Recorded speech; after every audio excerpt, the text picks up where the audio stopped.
This is it, the very first podcast episode with a male investor. Yay, we've done it! I am so glad to introduce you this week to Ed Zimmerman, who is a venture lawyer, a partner at Lowenstein Sandler based in New York. Why did I invite Ed to come? Not only is he an incredible feminist, he is a venture lawyer who's actually doing the deals in New York as we speak during this COVID crisis. He's also an angel investor in over 150 startups. He is an LP in over 75 funds. He is a professor at Columbia Business School on venture capital and angel investing. I mean, what else do you need? He also writes for Forbes, Wall Street Journal, all on this, and he organizes an incredible event called Venture Crush. Wow. Wow. You need to hear from Ed. And on this episode, you're going to learn from him what is his take on venture funding and angel funding at the moment in New York and in the US, what you need to know to be able to navigate this COVID crisis, any trends that he's seeing that can be helpful for you to know, and what female founders and investors can learn from this situation. I really enjoyed talking to Ed, and I hope you enjoy listening to him too. InvestHer podcast is for you, the female founder who has a product, a service, or a message that you believe in and need to get funded. Or for you, the investor, who wants to learn more about the huge untapped investment opportunity that gives you a higher return, women entrepreneurs. My name is Anne Ravanona. I'm an entrepreneur, TEDx speaker, and women's advocate, and I'm passionate about helping women entrepreneurs get funded. In each episode, we'll take a behind-the-scenes look into real-world funding tactics and strategies to help you get the funding you need faster. Let's put the fun into funding. Thanks for spending some time with me today. Now let's get started. Welcome today, everybody. Welcome to this latest episode from the InvestHer podcast. And I'm absolutely delighted to have with me today Ed Zimmerman, calling live from New York. How are you, Ed? Great, thank you. I appreciate the invitation and the opportunity to chat with you. Well, I'm so thrilled because you're the first male investor, male funding expert that we have on the podcast. And I couldn't have chosen and asked for a better advocate for female founders for funding in these funky times, let's say, than yourself, Ed. Well, that is overly kind of you. And I appreciate the opportunity to go where no man has gone before. I love it. Ooh, we're already starting off on a roll. I love it. Fantastic. Well, for the listeners who don't know who you are, now I know there's some people who don't yet.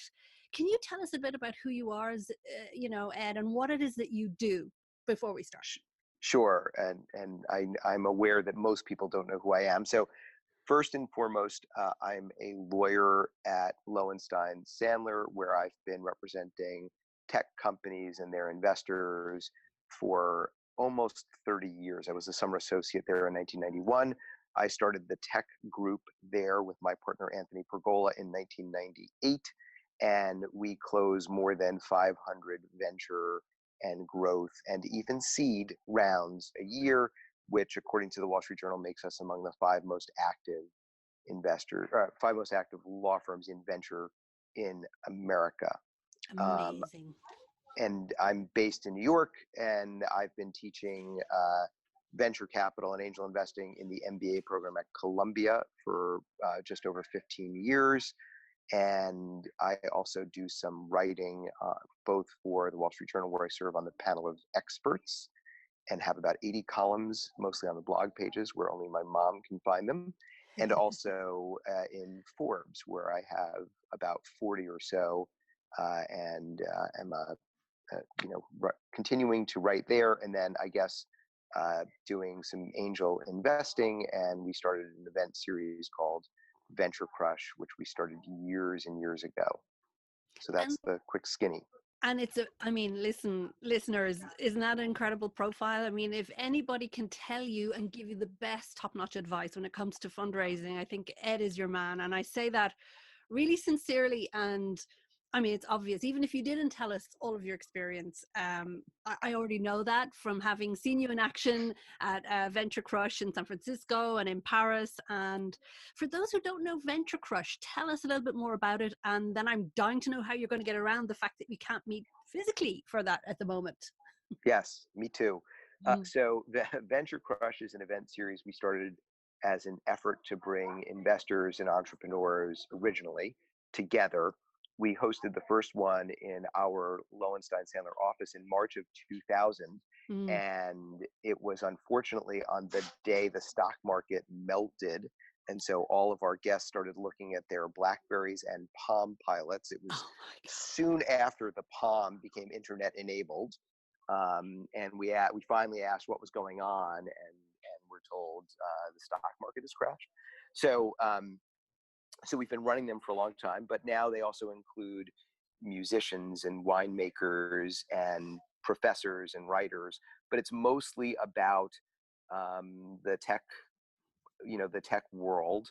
Mm. And we have interviews and panels, and often venture investors, founders, but a number of times we've had astronauts and musicians and other people who are less sort of traditional entrepreneurs.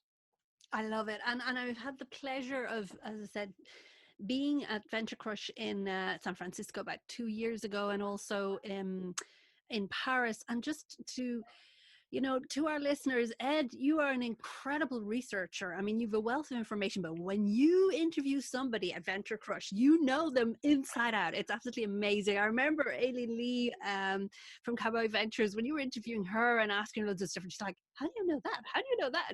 And we were just laughing because you're so prolific in the depth of your research, which is amazing, because it makes for very high quality, impactful conversations, and we get to the nugget of the wisdom very quickly with you, which I love. That's kind of you. I often cheat by selecting people I've known for years, as I have with Aileen. So that does help. But yeah, I do like to dig in. I love, whether it's for clients or looking at a legal issue, or for Venture Crush, or for wine or music or politics. I love going down a rabbit hole and getting lost in it and reading and researching and analyzing. And I think that's how I ended up in this day job. Amazing. So tell us one fun fact about you that people may or may not know, Ed. Gosh, I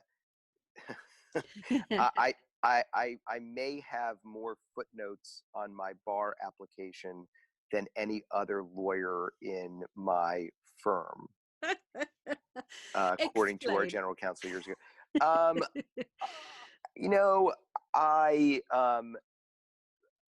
I got into a little bit of trouble a couple of times before becoming a lawyer. And I say a little bit, I mean truly a little bit.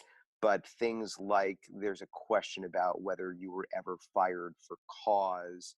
And I was, at the age of 16, fired for insubordination at the kosher deli across the street from the project in Brooklyn that I worked at. Yeah. I had a couple of things like that. And my wife recently told me that she was worried I wouldn't be able to hold a job when we got married. But I've been at Lowenstein for almost 30 years, so she's a little less nervous about that now. I love it. And it just shows that you're an entrepreneur at heart, Ed. I mean, you support entrepreneurs in everything you do every day, and you're just very entrepreneurial yourself. I mean, that to me sounds like an entrepreneur. Like, we don't like to stick by all the rules, like apart from of course, the real, safety major rules, but to be entrepreneurial, you have to be thinking outside of the box. And I know that you definitely do. So it just shows you had precursor symptoms, let's say, or signs of it earlier on. Sure. And I notice in the background that you have a pillow on your couch that says feminist. Yes. And I love it. And I'm also just going to pan down so that you can see that I'm wearing my RBG RBG, I love t-shirt it. today. So. And look, I mean, just speaking of the amazing lady, I'm just reaching over here for our listeners so they can hear me. I'm reaching over to my pin board, and guess what I have on it? I see it. I have Love a it. picture of RBG calendar that I have from last year. So there you go. She's definitely an icon.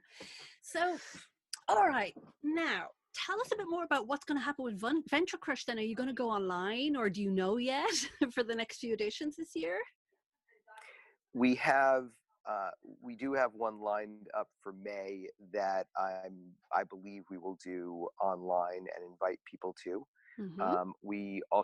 I was just asked to, I guess, at the very start of quarantining here in New York, I had been asked to moderate a panel for a women in business event Mm. um, by a coalition that was put together. It was the French government, the Canadian government, and the Economic Club of New York. Yep. And we ended up doing the panel by phone just among the panelists, and we will do a write-up of that, I hope, next week. So that'll be produced as written content. We may release an audio, although, man, that audio is not going to be good. But you know who would be good for pilots? My husband happens to be a pilot, and unfortunately he's grounded at the moment, like most pilots. But they have an amazing knack and ear because they listen to on the Yeah, radio, all the time. So like he sometimes listens to BBC long wave or something on the radio in the car. I'm like, and you just hear all this static. I said, how can you listen to that? And he says, oh, it's just like I'm in the cockpit. I'm like, so you're going to save us from those cockpit whizzings, aren't ex- you? exactly, exactly.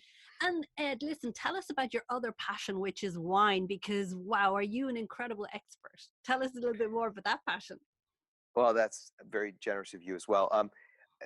Yeah, I didn't grow up around good wine or good food, but in 1991, I had an inexpensive glass of Puligny Montrachet, which is a village in Burgundy, and it's a Chardonnay, and it wowed me. And so down the rabbit hole I went, researching and reading and making lists, and then over time, meeting people, and I have fallen in love with wine. And have spent a bunch of time in Europe and in California, both working harvest.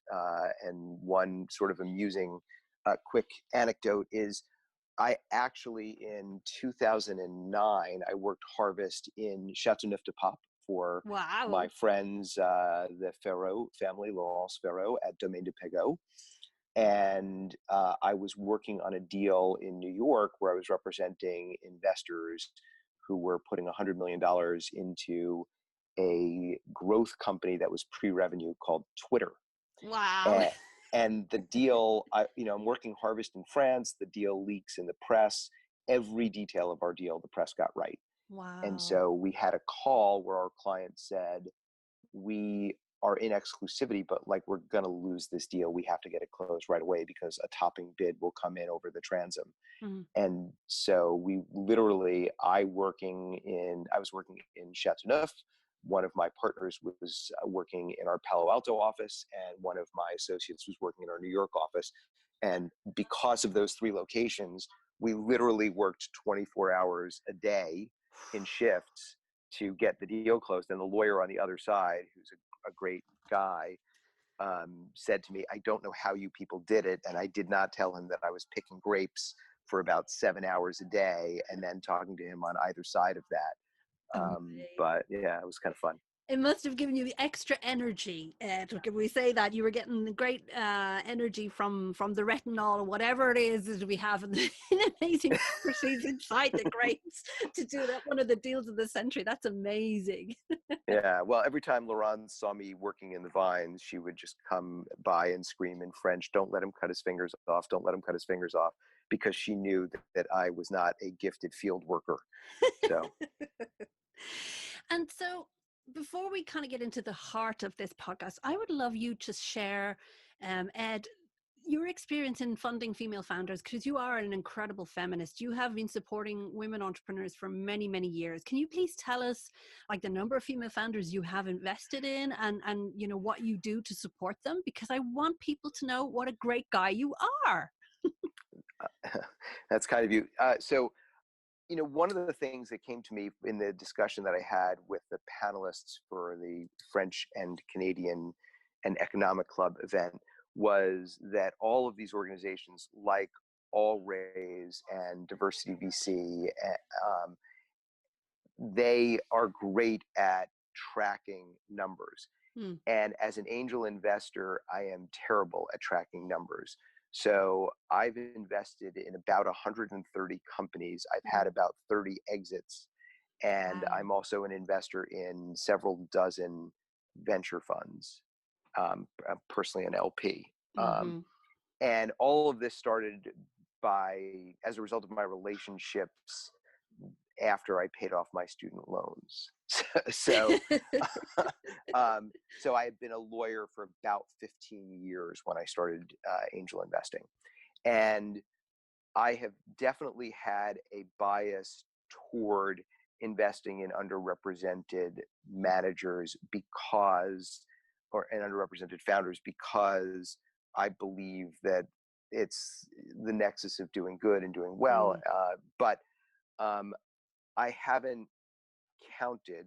I've tried to count from time to time, and I know that at one point, one of my founders came to me and said that they had just gotten pressed because I believe they were the 32nd female led, sorry, they were the 32nd um, Black female founders to get more than $1 million mm, of venture capital. And mm, I knew that I had invested in at least one other of the 31 companies that had preceded them. And mm. I found that a depressing number because that was within the last 4 years or so. Yeah. And it's remarkable to think about the paucity of venture funding flowing to, for instance, Black women. Yep. And I think the intersectionality is a really important point of that. I'm not sure how to track the intersectionality effectively in my own portfolio as an angel, but I've Mm, done a couple of things to optimize, like I've put the word out mm, that I am interested. I've let people know about a number of the companies and funds that I've backed, mm, and I've taken numerous steps to diversify my own network and avoid the sort of calcification of a network of people who look like me, earn like me, live like me, um, and and are my age or my mm, contemporaries. And I think that has been very helpful, and it pays all sorts of dividends non-financially mm, as well, and helps shape my worldview. And I've got some really, really rewarding personal relationships as a result of that. And then, of course, we have the gender bias pledge that I published in the Wall Street Journal's accelerators page mm-hmm. about 6 years ago, gender bias in tech. That was the result of actually a statement I made at one of our Venture Crush, on stage at one of our Venture Crush events to Aileen Lee, Mm. which is part of how I cheated. Is I interview people I know, having just said that I don't want to calcify my social network, and that was that I wouldn't do events that weren't gender diverse. I wouldn't do panels that weren't gender diverse. I wouldn't go to business dinners that weren't gender diverse. And I should have gone further. I should have Mm, said that they also had to be diverse in a number of other ways. And while I've not published or articulated that as something to which I want to be held accountable, mm, I have tried to do that. And so one of the things that I prize about our Venture Crush events and about my portfolio is that you will see the diversity that is mm, that we talk about at those mm. events and on stage at those events. Amazing. I mean, thank you for everything that you've been doing, Ed, because we need more investors like you. We need more male investors like you to be showing the way.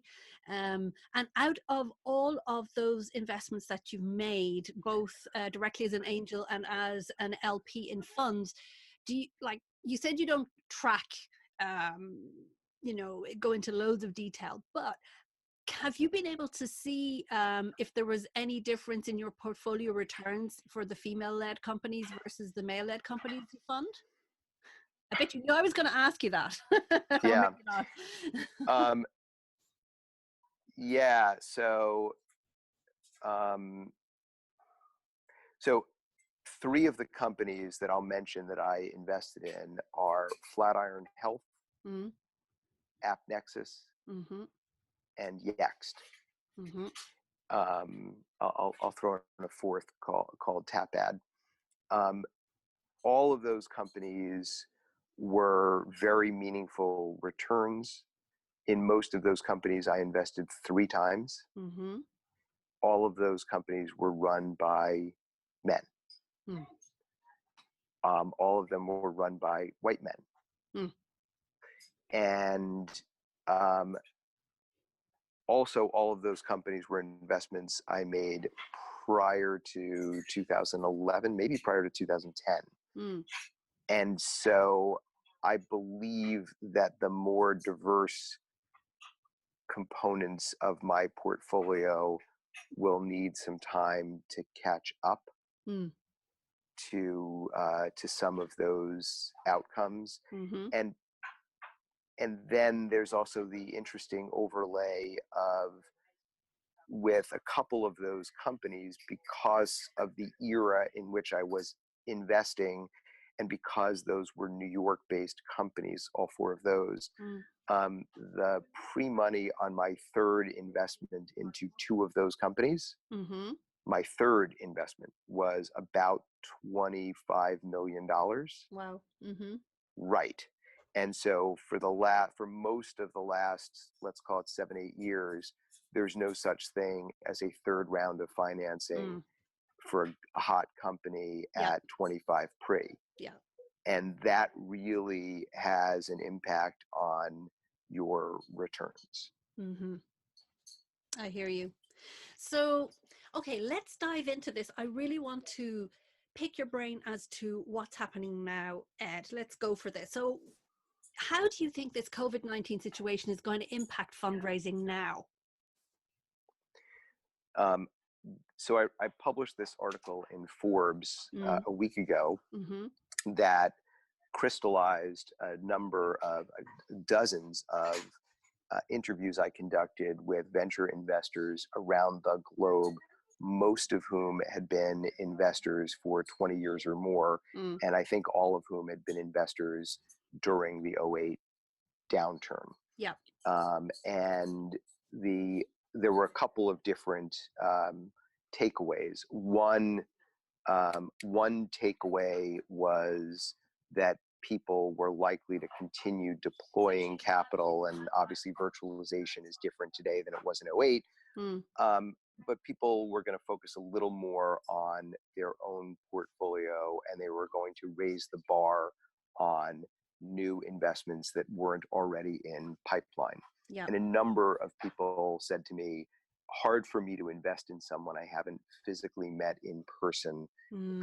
as great as a Zoom call or WebEx might be. Mm. And I think, so that's one ramification. One thing Yeah. that I've also been seeing and that we've been talking about is, for the last decade, we've had a market that's either been up or the same. Mm. And so it's very easy to tell you what market terms are when they haven't changed materially for half a dozen or 10 years. Mm. We are watching people recalibrate. We're getting questions as lawyers that we generally don't get. Mm. We're seeing people explore what market might be and how the market has changed.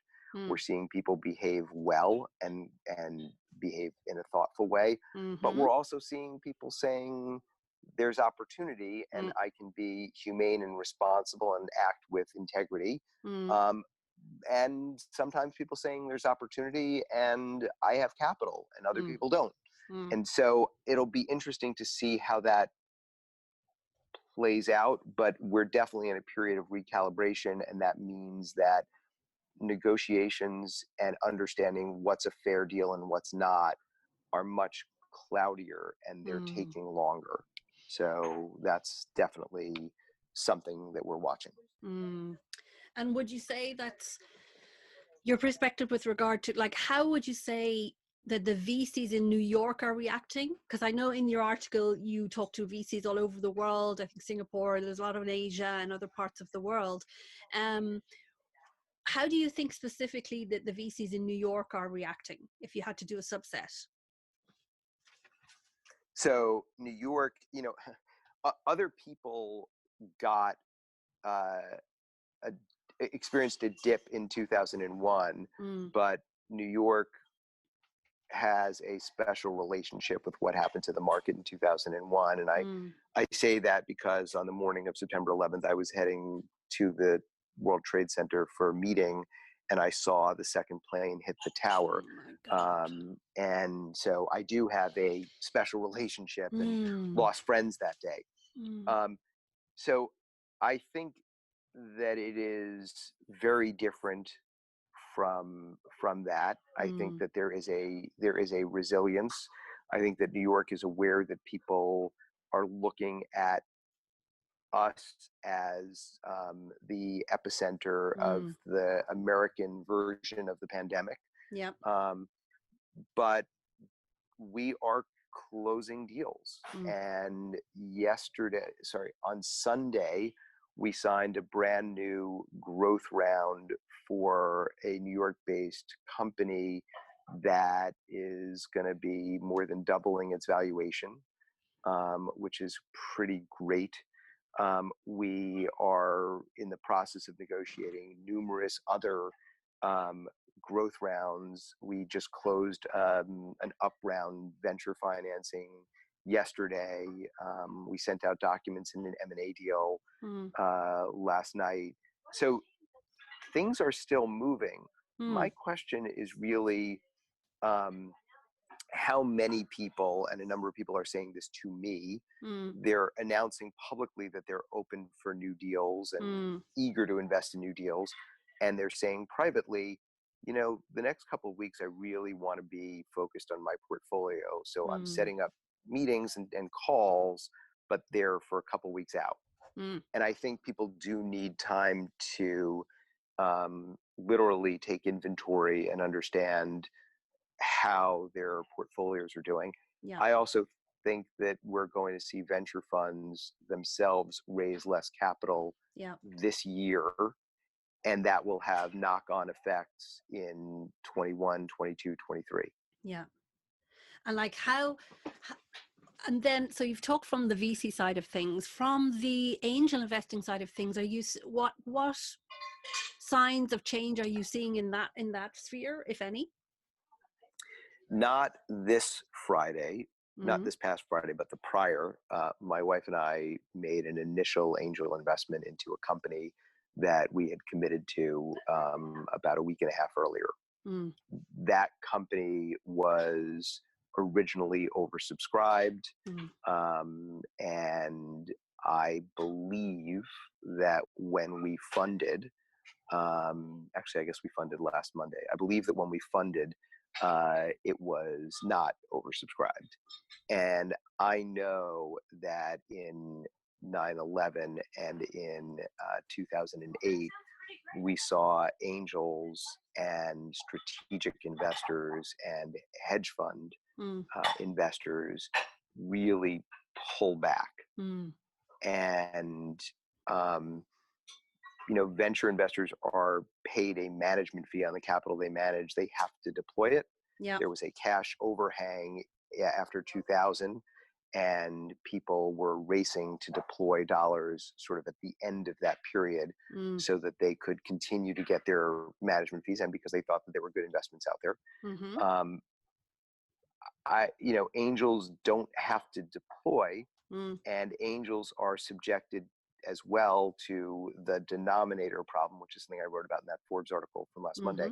mm-hmm. The denominator problem is my public stock portfolio or mutual fund portfolio has now Mm, declined 30%.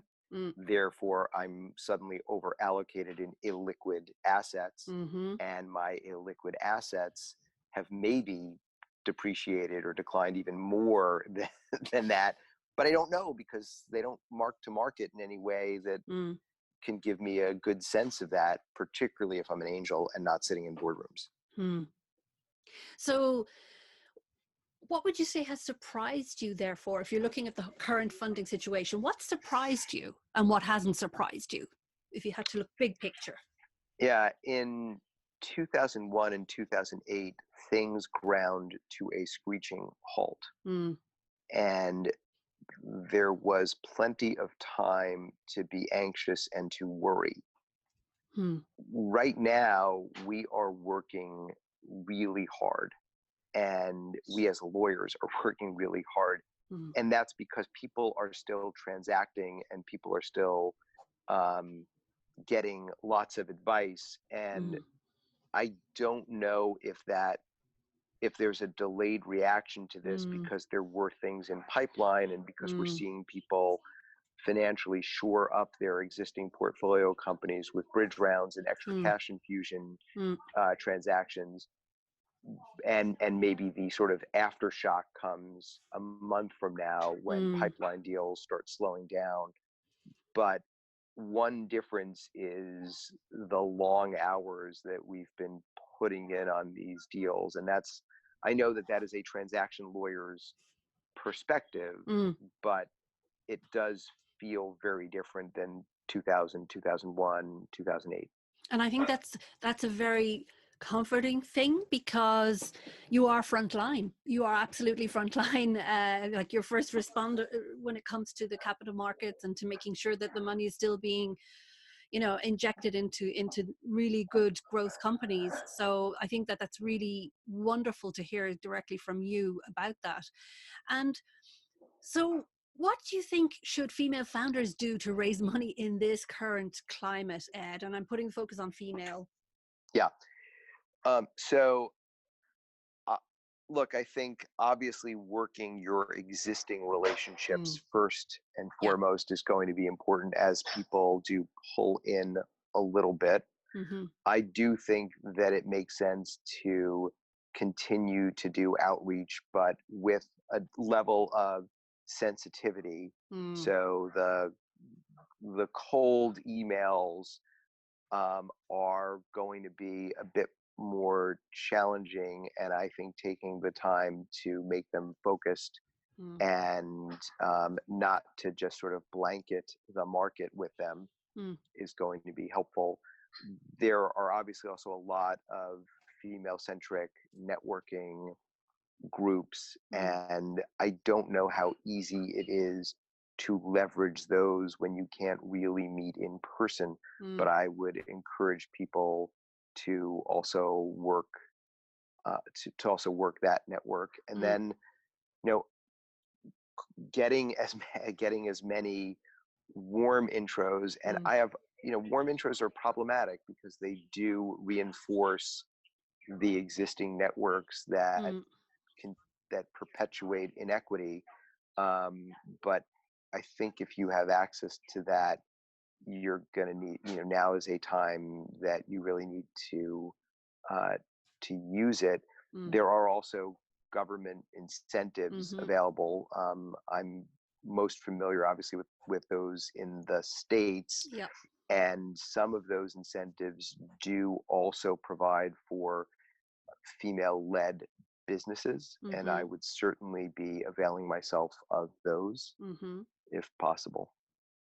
Good advice. And what would you say would be the key don'ts, apart from the point that you made about, do not be cold emailing the way you normally would, be more conscious about how you approach things? Any other don'ts that, female founders really should not be doing now?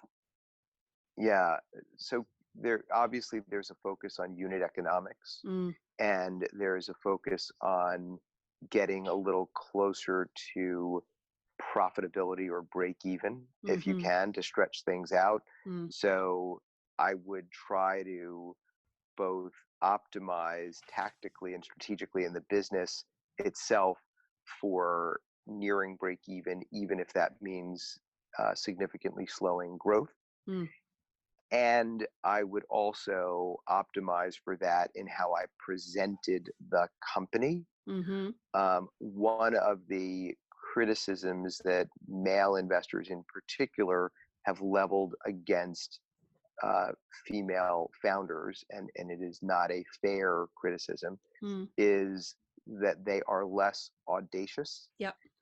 and that they do tend to build companies that are more capital efficient. Mm-hmm. Well, lean the hell into that. Yeah. Now Yeah. is a time to have a capital efficient company, and now is a time to establish that level of discipline Mm, and getting proximity to profitability. Mm. I love that. So, big picture thinking, what needs to change in the funding ecosystem moving forward, Ed? Well, I do love Richard Kirby's article about where did you go to school, Mm, and it's short, it's data driven, and it's not necessarily gender focused. But I mm-hmm, think that we really look for people who look like us, and mm, we should be doing the opposite. And mm. I think that the talent pool has just changed dramatically, Yeah. and there is a real opportunity as you think about building things back after what we hope will be a V curve, Mm, to think about building things back by basing it on diversity as well, mm, so that instead of thinking about recruiting from the three schools that you, or people with backgrounds who went to the three schools or six schools that half of all venture investors attended, for instance, mm. um, pick a much more diverse set of schools. And I don't mean go to the next 20 most prestigious schools. I mean a much more diverse set of schools. You can rebuild with real gender and other diversity, diversity of thought, diversity of age, diversity of background, people Yep. who've lived in other countries. You can also use the opportunity that we've now created for ourselves, because everyone who has kids in the background on all of their calls. Exactly.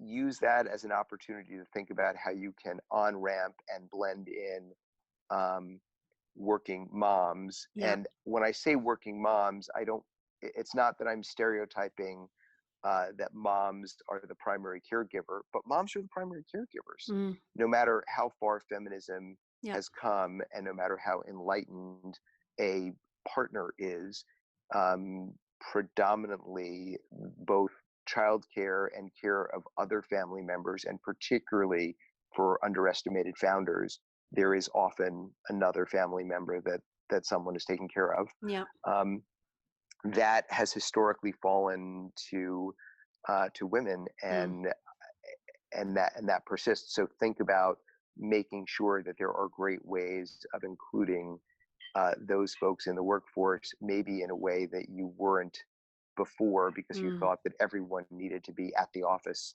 mm. 7 days a week or whatever. So I Yeah. think those are some things to think about. Love it. So, what are you doing differently then when it comes to investing in this climate for yourself as an angel? Ah, I wish I knew. Um, I really do. I mean, look, I think that it's important to stick by your word, Mm, right? Um, I think that um, understanding what the capital needs of companies that you've invested in will look like is important. mm, And I also think that there will be real opportunities. We represented a venture investor in a deal that closed last night that I mm-hmm, haven't talked about in California. That deal was a telehealth deal. They started that mm, deal long before the pandemic, and it happens to be female investor and female founder. mm-hmm, Um, and I think that's, there are there are all sorts of interesting opportunities, mm, um, but I also think the market shift itself will change mm, access to deals and profitability of companies and pricing. And I've been shifting geographic focus as mm-hmm. well, Yeah. because underestimated founders is also analogous to underestimated geographies, Mm-hmm. and particularly in geographies where venture capital has undercovered Mm, the territory, and where those founders can't now get on a plane and go to New York, London, San Francisco. yeah. So I think those are things that I'll be thinking about, as well as just looking at the macro trends that result from sociological shifts in Mm. how we operate after the pandemic. And what would you say would be your favorite fundraising resources for founders? Where should the female founders be looking just to find out about funding in general and what's happening in the market? Hmm. I I do think that All Raise does a great job of trying to facilitate that for female founders. Mm-hmm. I also believe that All Raise is a U.S. centric Mm. um, group. I know that Czech Warner at Ada Ventures, in which I am an investor, into which I am an advisor, Mm-hmm. in London through her efforts with Diversity VC. Mm. She's done great stuff. In France, where you're located, you have Sista, Yeah. and my friend Tatiana Jama has Mm. done a great job with that organization. I think those are Mm. some great resources. I think following you on Twitter is is a good thing to do, Thank and you. I do also think that female founders have now is a good time to be doing content rather than Mm. event Yeah. marketing, and I think that LinkedIn is a good source of that. Mm. And so sharing things there and making sure that you're uh, you know that you're polished on LinkedIn by Mm. ensuring that you're connected to the people that you're supposed to know. Mm. Maybe there's an opportunity to catch up on some of that as well. But writing up case studies and showing provable results Mm. on things, I think, is something of value right now. Love it. So last questions. How can our listeners connect with you, Ed? What's your preferred platform for people to get to you? So I'm active on Twitter and LinkedIn Mm. and by email. Yep. I'm active in a couple of other places online, but I think Twitter, LinkedIn, and email are the best ways to reach me. It's pretty easy to find my email, Mm. and my Twitter is Ed Grapenut Zim, Zimm, which is complicated and not the handle I would have chosen had I joined Twitter in the last, I don't know, half dozen years instead of earlier than that. But it is what it is. It's cool. And so last question, how can we put more fun into funding, Ed? Hmm. That's a good question, and I don't know that I have an answer in a world in which we can't physically be together. I guess you could do some sort of Zoom call for everyone who wired to just spend, to just spend 15 minutes with a virtual glass of wine together. Yeah. Um, but in all seriousness, I do think that for those of us who are backing underrepresented founders, particularly but not exclusively women, I think that bringing us together and bringing each other into deals, Mm. it often it happens where one investor cajoles you or introduces you to a founder. But I think if two or three get together, and if I know, for instance, that I've invested in at least 24 female-led companies, just as Mm. a for instance, Mm. um, if we could really start to say, I'm an angel, there are these other angels who have also invested in whatever the number is, 15, 20, 10 female-led companies.